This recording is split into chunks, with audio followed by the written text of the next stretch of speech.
Heureux de poursuivre nos entretiens et nos rencontres heureuses sur le plateau télé FHP Direct, ici au cœur de Sontexpo, ce mercredi 18 mai. Et je reçois avec beaucoup de plaisir Christine Schibler, vous êtes la déléguée générale de la Fédération de l'hospitalisation privée. Bonjour. Merci. Et Sophie Beaupère, vous êtes la déléguée générale d'Unicancer. Bonjour. Alors, on voudrait, avec vous deux, essayer de voir quelles pourraient être les attentes des établissements, et notamment des établissements que vous fédérez l'une et l'autre, vis-à-vis de cette conférence des parties prenantes. Alors, c'est un jargon un peu compliqué, mais en réalité, politiquement, le président de la République, Emmanuel Macron, nouvellement élu, a annoncé qu'il y aurait une grande réunion ou des grandes réunions dont on ne sait pas très bien encore quel sera le format, mais en tout cas pour essayer d'envisager une transformation du système de santé, peut-être, en tout cas une réponse à des attentes très fortes du secteur hospitalier. Peut-être première question, cette nouvelle méthode est-elle nécessaire, Christine Schibler? Alors, c'est vrai que c'est une nouvelle méthode qui est décidée et qui est choisie par le président de la République. Et donc, nous, par rapport à ça, on a un certain nombre de réflexions. Première réflexion, et ça a été largement dit là depuis 2 jours, le diagnostic, il est largement partagé. La meilleure preuve, d'ailleurs, c'est qu'il y a beaucoup de convergence dans le cadre des programmes politiques qu'il y a eu lors des débats des présidentielles. Donc, ce qui montre bien qu'il y a un diagnostic partagé et que tous les interlocuteurs que vous avez pu interviewer là, ces 2 jours, finalement, partagent un certain nombre de choses. Donc, la première chose que nous ne souhaitons pas, c'est que ça soit un énième diagnostic de la situation, alors que finalement, on sait exactement où on en est. La deuxième chose, c'est que cette conférence des parties prenantes, effectivement, elle doit participer à la transformation.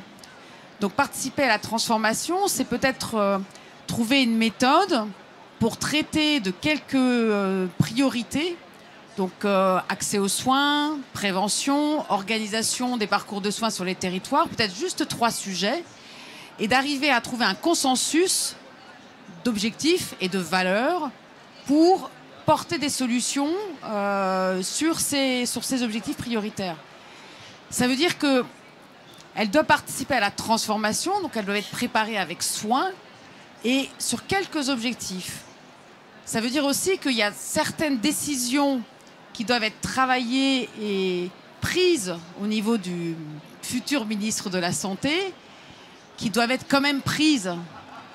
Je citerai par exemple la conduite des réformes, comment on peut avancer, comment on peut faire différemment.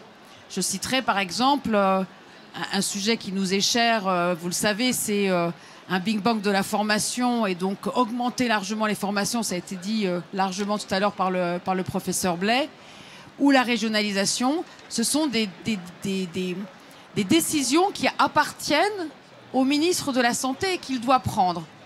Et la conférence des parties prenantes, pour nous, dans la réflexion qu'on a pu conduire pour anticiper cette nouvelle méthode et faire des propositions, ça sera beaucoup plus une conférence qui doit participer par son organisation même, par sa méthode, à la transformation du système de santé sur quelques priorités et qui n'empêche pas qu'à côté des décisions soient prises sur des choses qui sont aujourd'hui partagées et attendues. Alors, oui, merci pour cet énoncé assez structuré. Donc, quelques sujets, à la fois... cette conférence de méthode ne doit pas tout régler, si j'essaye de traduire ce que nous dit Christine Schibler. Vous, votre réflexion, Sophie Beaupère? Je partage effectivement ce que dit Christine, parce qu'il y a des sujets qui ont déjà été traités et qui ont avancé. On peut citer bien sûr dans le cadre du Ségur de la santé ce qui concerne l'attractivité, mais il reste encore bien des choses à faire et c'est des sujets, l'attractivité des métiers, ça a été évoqué, qui doivent être traités avec l'ensemble des acteurs de la santé. Là, il faut des décisions, il faut un mode opératoire pour le coup très rapide et il y a des décisions à prendre sur, ça a été cité précédemment, le numerus clausus par exemple, ou la formation. Et ça, c'est un sujet qui doit être traité en tant que tel. Idem aussi pour l'accès à l'innovation qui nous est bien sûr cher. Le CSIS a fait beaucoup, Mais il y a encore quelques mesures importantes. La création d'une agence de l'innovation avec un programme de travail structuré et ambitieux. L'accès aux actes innovants, par exemple à la biologie moléculaire, qui aujourd'hui est un vrai facteur d'inégalité d'accès aux soins pour la population. Ces sujets doivent être traités rapidement et à part.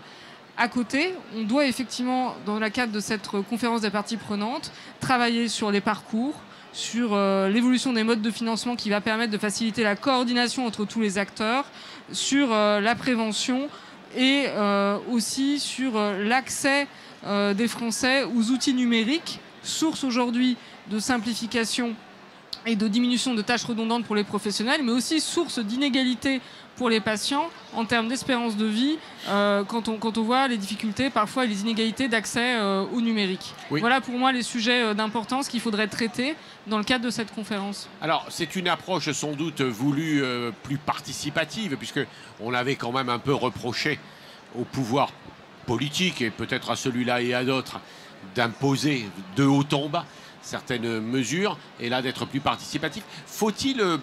Alors, une question un peu générale, faut-il se priver de faire participer les uns et les autres, notamment d'ailleurs les patients et les citoyens, à des décisions véritablement importantes? Je dis ça parce que dans la période récente de la crise sanitaire, on s'est rendu compte que faire comprendre des actes soit difficiles, comme la recherche en vaccinologie par exemple, ou des choses relativement simples, protégez-vous, ça n'était pas si évident.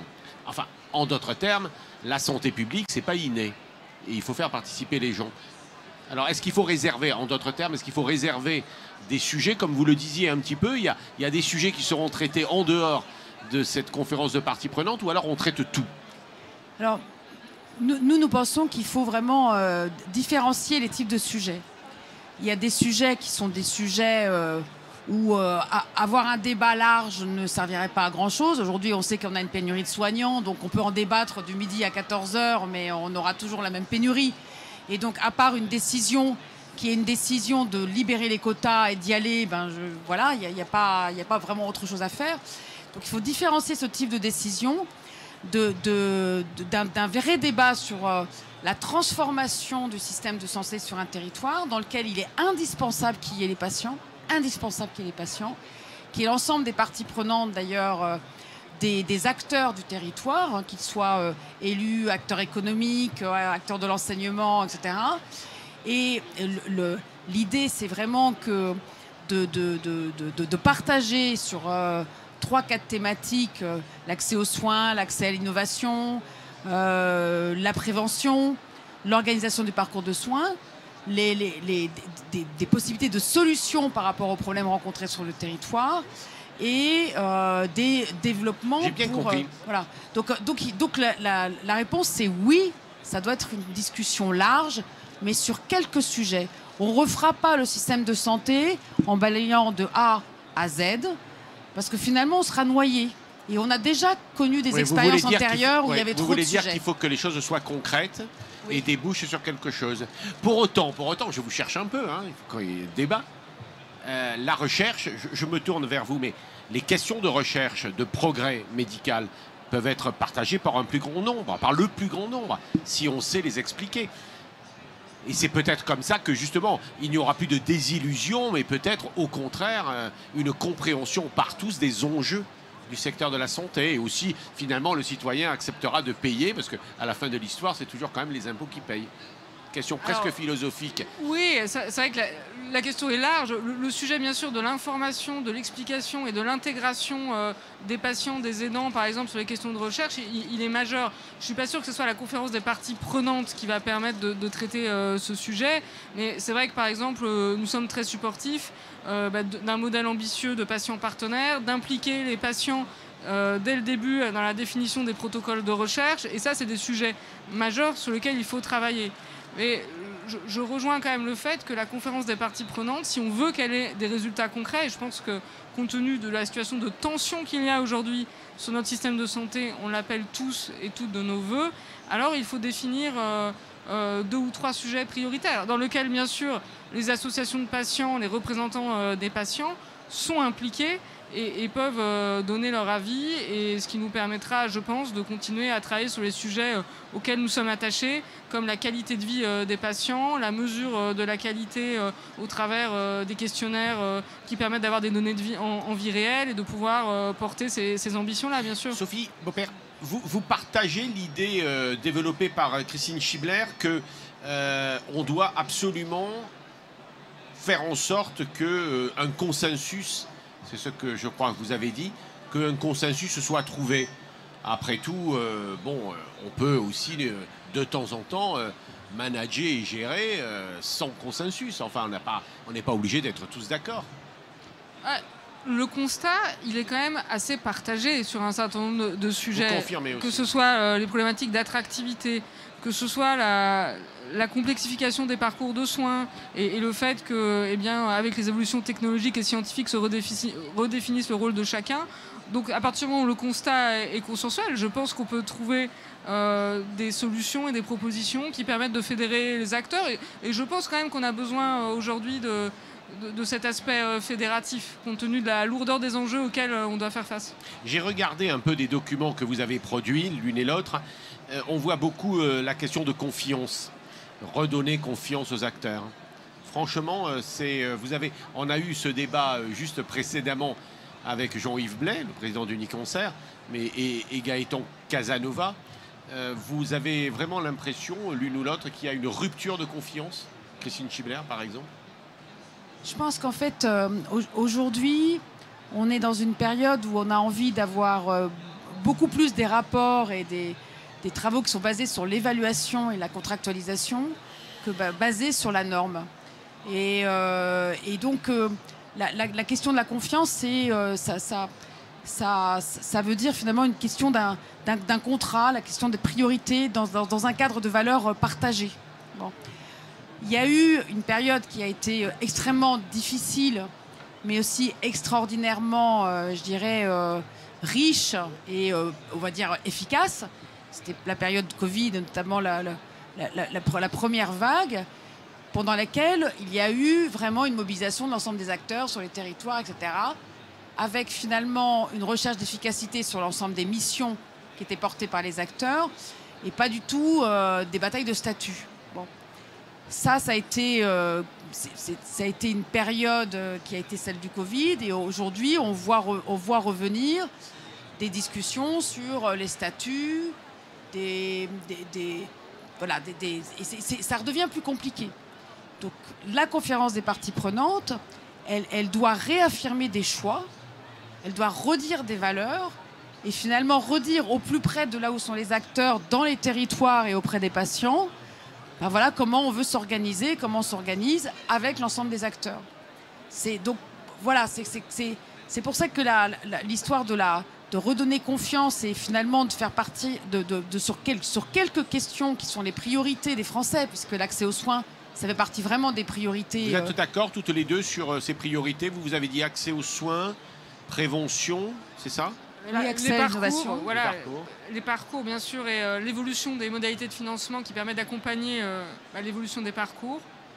Le rôle des patients également dans la définition de ces parcours. Mais pas nécessairement revenir sur des questions de financement, des questions tarifaires, des questions de salaire, si? Je vois pas très bien en quoi la conférence des parties prenantes pourrait... là, c'est une question, je dirais, pourrait donner des éléments... sur combien rémunérer, etc., etc. Donc il me semble que c'est plutôt dans le cadre du dialogue social et du dialogue national, le ministère avec les organisations syndicales et puis nous les branches, parce qu'on est des branches privées, on a besoin de travailler ces questions-là, on les travaille tous les jours, et après avec une question de financement, parce qu'effectivement on a une activité qui est quasiment totalement payée par l'État, puisqu'on est régulé au niveau des autorisations, au niveau du financement. Et donc, à ce titre-là, les niveaux de salaire qu'on accorde sont complètement liés au financement qu'on nous donne. On n'est pas du tout autonome, on va dire, sur ces questions-là. Oui, bien sûr. Le sujet des ressources humaines, de l'attractivité, de comment on fait sur l'ensemble des secteurs pour résoudre les problématiques aiguës que l'on connaît aujourd'hui d'attractivité et de taux d'absentéisme aussi, par exemple, doivent être traités en mode, je dirais, intensif, à côté de la conférence des parties prenantes. Après, je ne pense pas qu'on puisse complètement éluder les questions de financement quand on évoque la coordination entre les acteurs, car il faut poser les bases de la confiance de manière pragmatique. Et par exemple, je pense faire évoluer davantage les modalités de financement, la T2A, en étant plus ambitieux sur un financement au forfait pour les parcours. C'est comme ça qu'on pourra faire aussi changer les choses. Alors, et ce sera peut-être les dernières questions, est-ce que vous avez des informations sur la manière dont les choses vont se passer, un calendrier, à qui on va faire appel, ça va se passer où, ça se passe simplement à Paris ou en région, est-ce que c'est au plus près du terrain, et c'est qui le mène, le ministre, c'est qui Moi, je sais ce que je veux. Donc, qu'est-ce que vous imaginez? Qu'est-ce que vous allez demander? Ouais, je pense qu'il faut effectivement déjà que les grandes orientations prennent en compte justement les préoccupations que l'on a soulignées et que donc on travaille vraiment sur la coordination entre l'ensemble des acteurs du système de santé. La crise Covid a vraiment montré que c'est quand l'ensemble des acteurs arrivaient à se fédérer et à se coordonner qu'on parvenait à trouver des solutions. Il faut donc pas seulement que ce soit par exemple la situation de l'hôpital public qui soit abordée, mais des questions plus larges de coordination entre acteurs. Vous en avez parlé avec vos collègues de la Fédération hospitalière de France et des autres fédérations? De toute façon, on est toujours dans un dialogue intensif et on est force de proposition, bien sûr. Ouais. Et eux disent quoi? Je ne les ai pas interrogés encore sur les... Je pense que tout le monde a conscience qu'il faut travailler ensemble. En fait, une des préoccupations qu'on a, c'est si on se réfère un peu au passé, Ma Santé 2022 était un plan avec des mesures plutôt descendantes et plutôt en silo. Le Ségur a été finalement un ensemble de mesures plutôt sur l'hôpital public. Donc on ne veut pas ça. Voilà, on veut pas ça. On veut quelque chose qu'on peut imaginer tout à fait qui soit mené dans chacune des régions. Puisque ça serait intéressant que sur quelques questions prioritaires, ça parte plutôt des territoires, en imaginant des solutions et en proposant des choix et après que ce soit capitalisé.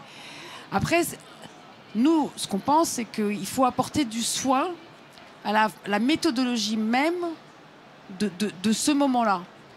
Il ne faut pas se presser, il faut vraiment le réfléchir, le travailler, pour que la méthode qui sera utilisée participe de la transformation des rapports entre les acteurs du territoire. Je vous pose une question. Est-ce que le Conseil économique et social pourrait jouer un rôle? Tout à fait. Typiquement, oui, c'est tout à fait exact, puisqu'il y a un certain nombre de représentations de l'ensemble de la société civile, avec l'ensemble de ses composantes, qui paraît tout à fait intéressant. Donc il y aurait peut-être des avis aussi à formuler en fait auprès de certaines chambres, comme le CESE. Donc il y aura vous, mais il y aura également, enfin vous acceptez, vous appelez de vos voeux, qu'il y ait aussi des représentations de médecins libéraux, de soignants, c'est fondamental. D'élus politiques, fondamental. d'élus de terrain. Notamment, on ne peut pas aborder la permanence des soins, ces sujets si importants et si aigus aujourd'hui, sans bien sûr vous souvenez associer l'ensemble des acteurs, notamment les libéraux. Les états généraux de l'organisation des soins de Roselyne Bachelot, ça ressemblait un peu à ça, non? C'était dans le début des années 2010. Vous en avez des souvenirs, non? Personnellement, pas du tout, mais... Les égos? Oui, je m'en souviens. Après, je pense que là, le contexte est différent, les enjeux sont aigus et... je suis persuadé qu'on va pouvoir trouver des solutions. C'est là où je me rends compte que le temps passe. Je les ai animés, plusieurs d'entre eux, et elles ne s'en souviennent pas. C'est terrible. Vous êtes vraiment cruelles, mesdames. Nous avons terminé. Merci. Je clôt ce débat. Merci Pascal. Merci non, Pascal. Vous vouliez dire autre chose? Non, je pense que je ne j'espère voudrais qu'on pas a été terminer sur clair. mon amertume. À bientôt et merci beaucoup. Merci.